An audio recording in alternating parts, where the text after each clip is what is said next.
You're doing okay, or at least not falling apart. You're trying, you stretch, you breathe, and still the pain sticks. Maybe you even feel a little bit of hope creep in here and there, and then all of a sudden, bam, your pain spikes. And it's not just soreness, that pain, the one that shuts you down, the one that feels like a betrayal. And your brain spirals fast. Did I overdo it? Did I mess something up? Am I broken again? Am I back to square one? I know that moment. I lived it. That was me in my mid-20s. And if you're there now, I made this episode for you. This episode is about one of the most disorienting parts of healing. When you finally start doing the right things, movement, breath work, consistency, courage to show up, and somehow your body feels worse. The pain flares and doubt floods in. And when that happens, it's not hard to think, what's the point? Is this even helping? And you're not alone in that. In fact, it's one of the most common and misunderstood parts of recovery. And today, I'm going to help you understand why flare-ups happen, what they really mean, and more importantly, what to do when they hit. I'm going to be breaking down the science, reframing the fear, and give you a flare-up response plan that puts you back in the driver's seat. Because pain might be a part of this path, but panic doesn't have to be. Part 1, it's not random. It's a pattern. Flare-ups feel like punishment, but most of the time, they are not punishment. They are protection. Now, let's make that clear right now. Pain isn't always accurate, but it's always real. And that distinction, that difference between real and accurate, is critical. Because when you're hurting, it all feels the same. It's urgent, sharp, and personal. Then it makes a call. Send pain or we're good. So yes, pain is real, but it's not always accurate. And that distinction matters. Let me show you what I mean with something that we probably all experienced before: jealousy. You're in a new relationship, young and in love. Everything seems fine, but your partner is out with their friends and takes longer than usual to text you back. In fact, they don't text you at all the entire night. You don't even get a good night or a good morning text. You have no idea if they made it home safe, or worse, you're wondering if they went home alone. And suddenly your stomach drops. You've had some really bad experiences in the past with a partner cheating, so naturally, your mind starts to spiral. What are they doing? Who are they with? Are they pulling away? Not again, right? And you feel hurt. You feel afraid. And all of that is real. All of those feelings are so real. But are they accurate? It's not just about the partner taking too long to reply. Yes, maybe their communication really could have been better. In fact, it sounds like it, and that matters. But instead of just shrugging it off, going to bed, getting a great night's sleep, and when you are well rested in the morning, you call up your partner and say, hey, last night felt a little off. I want to talk about it so we can feel closer and create better safety when either of us go out, given my past. That doesn't happen, does it? Hell no. You feel your nervous system surge, and suddenly you're lashing out. You're sending passive-aggressive messages like, "K, night, hope you had fun," and you're angry, and you're frustrated, and you're hurt, and you're shutting down, you're snapping back. That reaction isn't random, it's not fake, and it's not weakness. It is your body remembering what it felt like to be cheated on, abandoned, ignored, or betrayed in the past, and now trying to protect you from ever feeling that again. And here's the thing, the emotion you feel, jealousy, fear, anger, is completely real, but the story it attaches to might not be fully accurate in the present moment. What if, and I mean, look, let's get real. the chances are slim that their phone actually died or it broke. Slim, but not impossible, right? It's possible that your partner was devastated not talking to you, longing for you, telling their friends all about you all night long, ranting and raving about it. But you and that nervous system of yours, given your past, trying to keep you from getting blindsided again, ramps up with stories and relives past trauma and pain. That doesn't mean your feelings are wrong. It means your nervous system is blending this moment with a past moment. It's trying to prevent more pain, but in doing so, it might be keeping what you want, connection, just out of reach and actually pushing people away. The emotions that are trying to protect you are now overprotecting you, causing pain, real time, ensuring that you don't get hurt ever again. And that feeling, jealousy and anger, again is real, but the threat may not be. Now, bring that understanding back to pain, to your body, because it works the same way. It's still the same nervous system. You move, you stretch, you breathe, and pain shows up, not always because something's wrong, but because your nervous system is blending this moment with past moments of danger, tension, and trauma.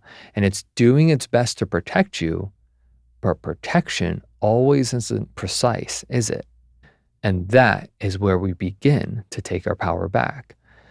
When your pain spikes, most of the time, it's not because your body is fragile, it's because your nervous system is overwhelmed. You've added input, movement, stress, emotions, even good stuff like joy, and the system said, too much, too fast. One simple way to think of this is to think of your nervous system like a stress cup. Every form of load, emotional stress, relationship issues, work, alcohol, drugs, inflammation, lack of sleep, fear, unhealthy coping mechanisms, list goes on. Everything like that fills up that stress cup. And movement, even though it's good movement, adds to the stress cup. Yes, even something great for you, like a rehab routine, a long walk, or even a yoga class, it all adds up to your stress cup because the body has to work through a stimulus. So if your stress cup is already 95% full from a rough week at work, fighting with a partner, poor nutrition choices, maybe your boss is giving you a hard time, etc., just doing a simple, innocent hour of chores could absolutely tip the cup. And you think you're broken because of just those dishes or vacuuming or playing with your kid. You didn't do something wrong. This is your body communicating to you.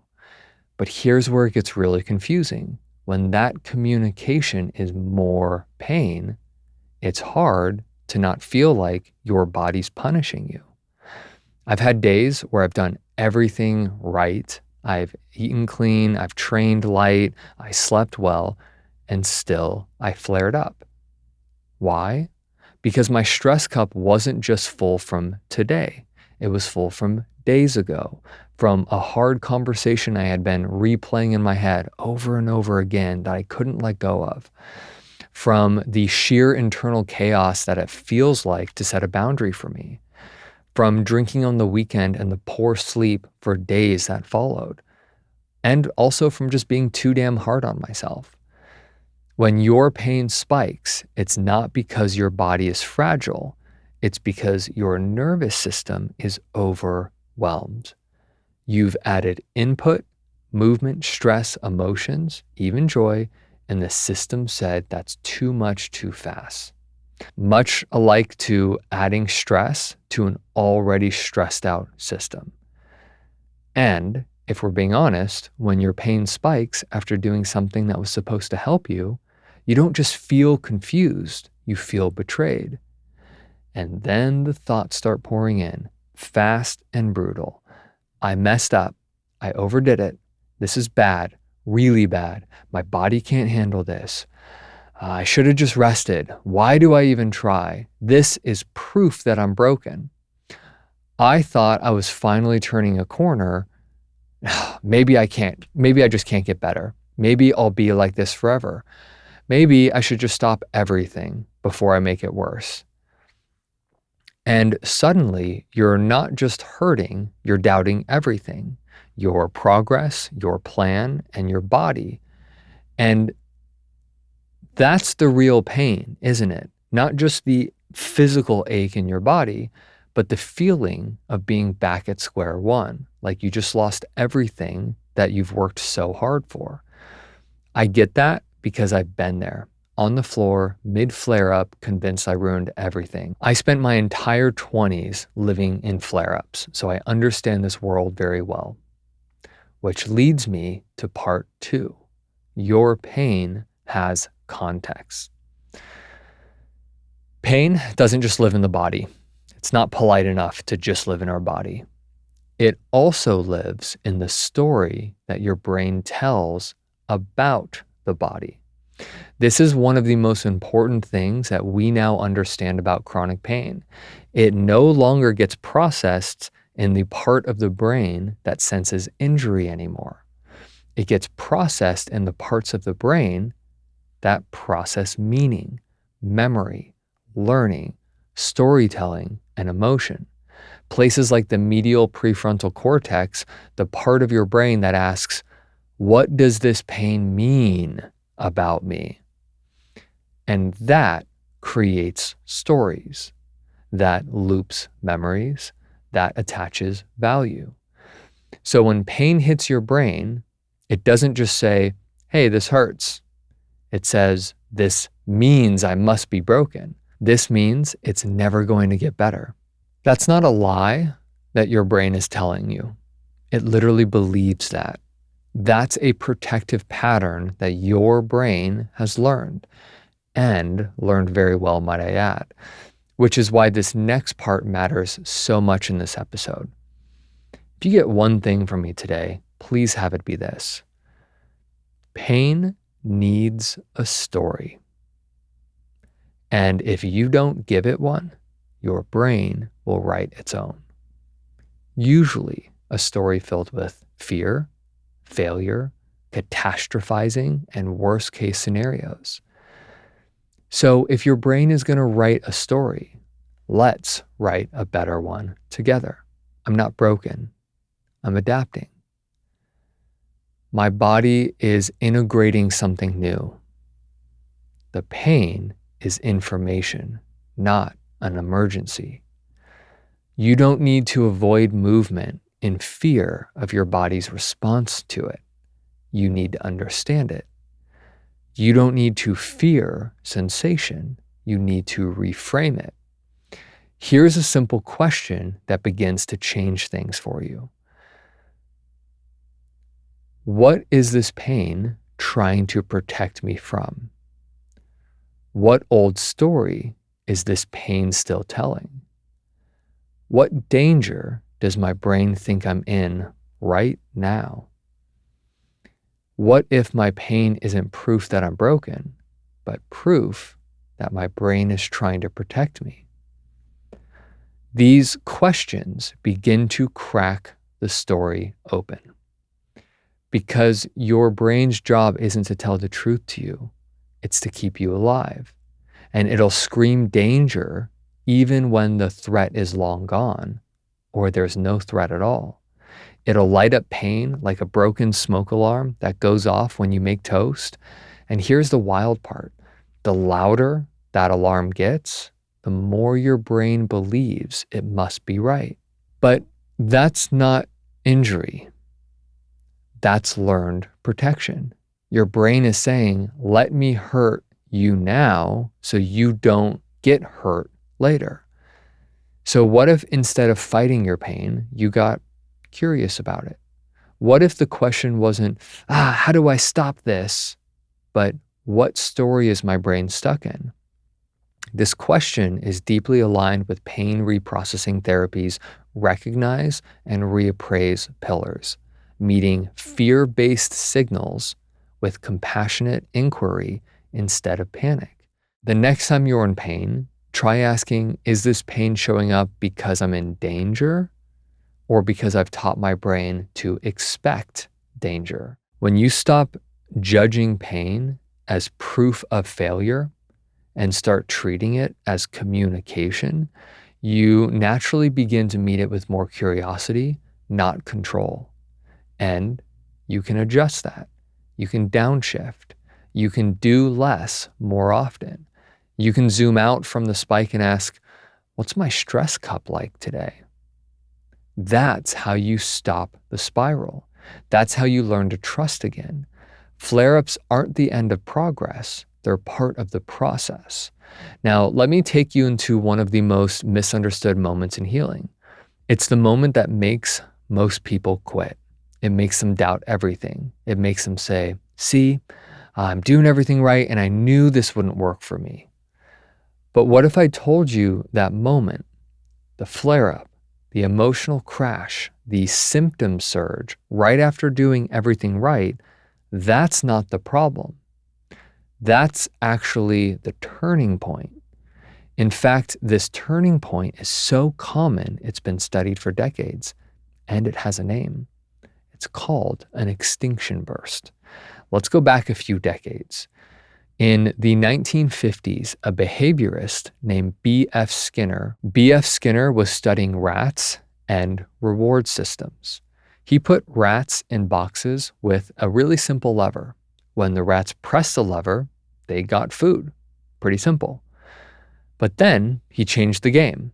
He stopped giving them food when they pressed the lever.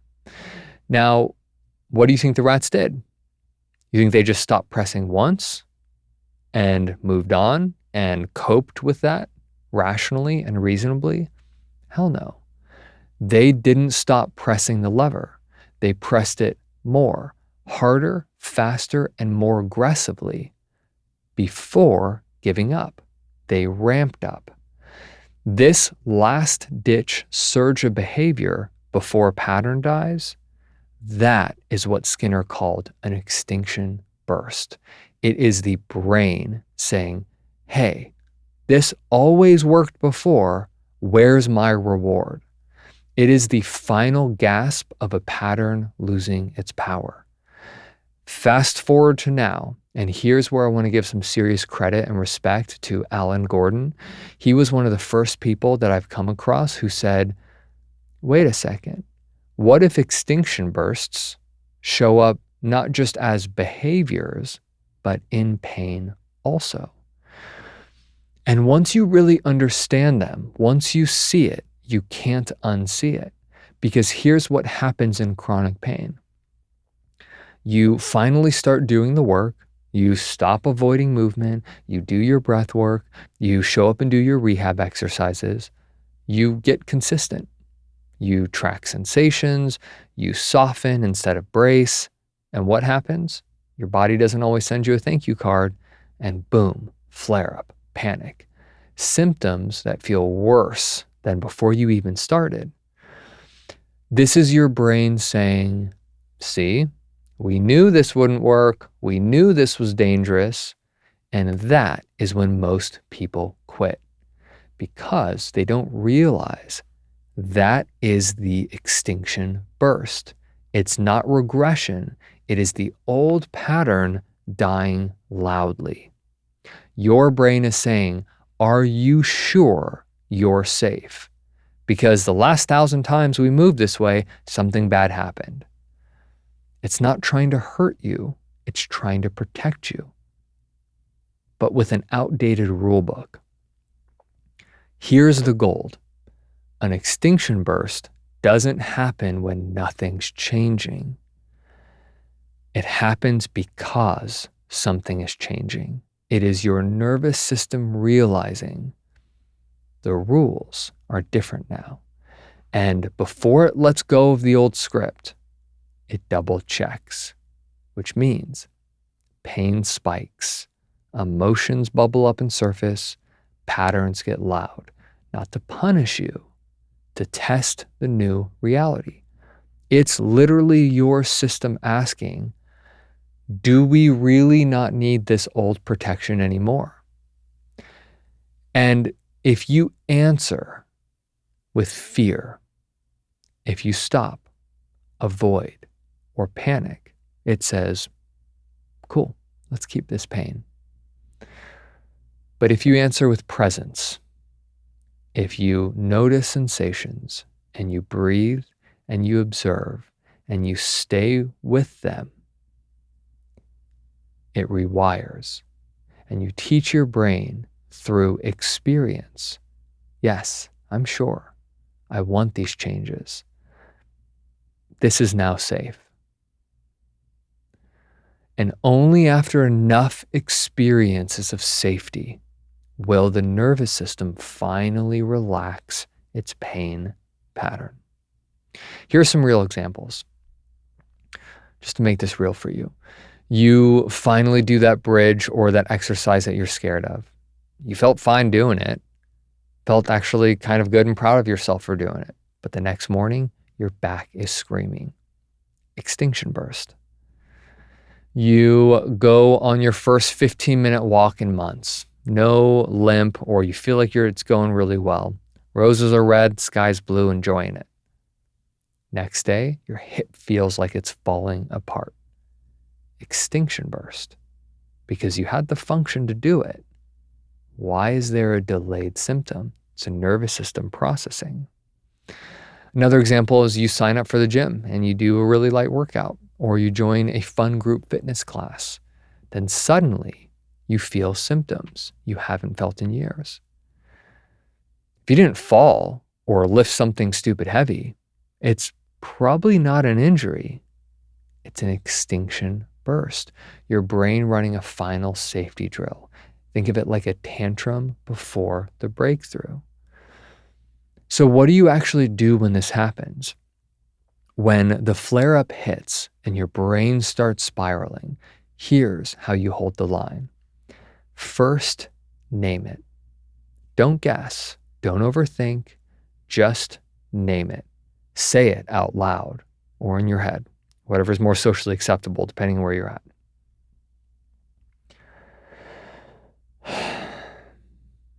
This is an extinction burst.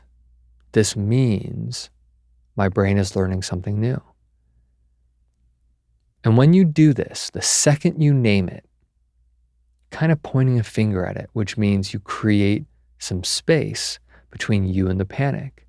Now it's not you flaring up. It's the nervous system doing what it's trained to do. And now you're training it to recognize, notice, and do something different. Second thing, don't go backwards. This is the part that's sneaky. You are going to feel the urge to tighten up, cancel your plans, reach for the brace, grab a bottle of pills, go grab a drink, or crawl back into avoidance patterns. That is the old pattern begging to be rescued. Don't do it. You don't have to force anything, but don't hand the keys back to the fear. That's how the old story keeps control. You might have to tweak some things in a flare-up, slow down a bit, meet your body where it's at, but don't forget, you are the one in the driver's seat now.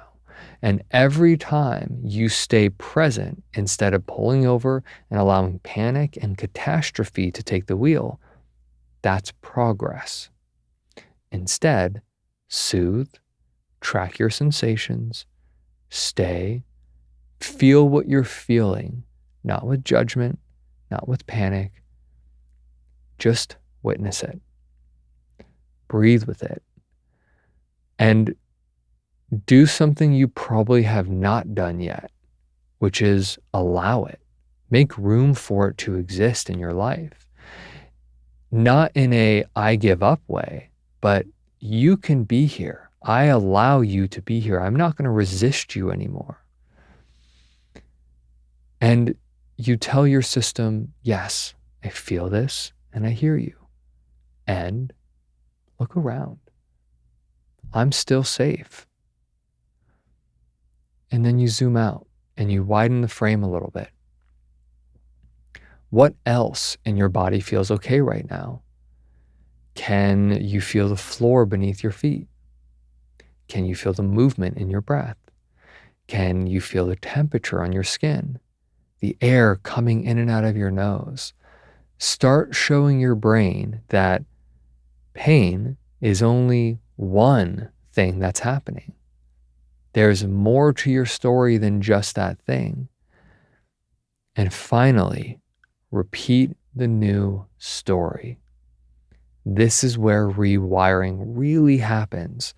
If you can, speak it out loud. I am not in danger. I'm just doing something new. This discomfort is not damage. This is my nervous system updating. Because that's what it is. It's not punishment. It's not regression. It's just a system that it's finally learning how to let go. And you're the one teaching it. So here's the big truth. If your pain flares up after you start doing things right, it does not mean you're broken. It means the pattern is breaking. And your brain is asking the most important question it knows. Are you sure? This is your moment to answer. Yes, I'm sure. I'm safe. You can let go now. Because that's really what this is. It's a part of you, an old, well-meaning, overprotective part, testing your certainty. And the more you meet it with calm, the faster it rewires. The shorter the flare-up is, the less emotional turbulence that you experience going through it. This is how pain unlearns. This is how your brain learns safety again. And maybe this is the part that no one ever taught you. Up until now, the only way you knew how to meet a flare-up was with judgment, with panic, with that voice in your head that says, seriously, again, what did I do wrong this time? Why can't you just be normal? But what if you met that flare-up the same way you'd meet a scared little kid? And not just any kid, you, your younger self, the one who didn't know how to handle pain or fear or that rising feeling of something's wrong. What would that child do if you met them with anger, frustration, or abuse, or silence? They'd shut down. They'd freeze. They'd panic. They'd cry harder. Or they would start believing it's their fault. Now, imagine meeting your inner kid and saying something like, hey, you're okay. I know it doesn't feel like it right now, but we're safe. I'm right here with you. Take a breath with me. Look around. Nothing is attacking us. The sky is still blue, even if we can't see it yet, even if there's a hell of a storm. You know just above the clouds there's blue sky always. This isn't danger. This thing you're feeling is just sensation. You're allowed to feel it. We are allowed to let it move through us.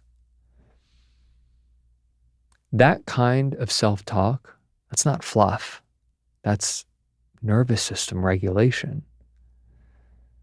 It's rewiring safety into your internal world again.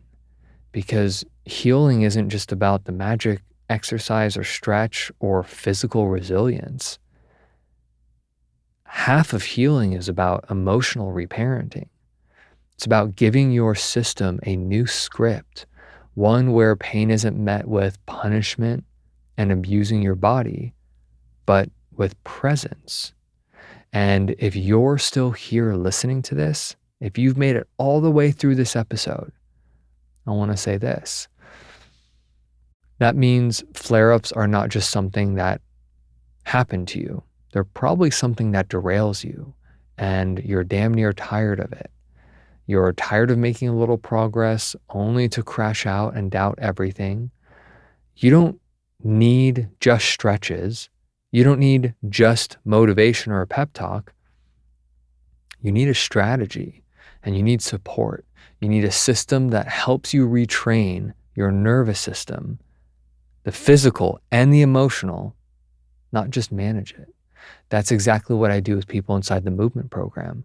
I don't just teach you how to move. I teach you how to relate to your body in a whole new way, how to work with the flare-ups, how to build strength and trust from the inside out, how to keep going when your nervous system throws its tantrums, because this isn't about biohacking your way to pain-free. This is about lasting change. So if this episode resonated with you, if it felt like I was speaking straight to that part of you that's exhausted but still hopeful, then that's the part of you that I built the movement program for. And you can start anytime. And if you're already in the program, come back to this episode anytime you need to remember you're not broken. You're just becoming someone new. This is the work. One flare, one breath, one reframe at a time, one movement at a time. I'll meet you in the program or in the next episode. You're not alone anymore, and I'm glad you're here.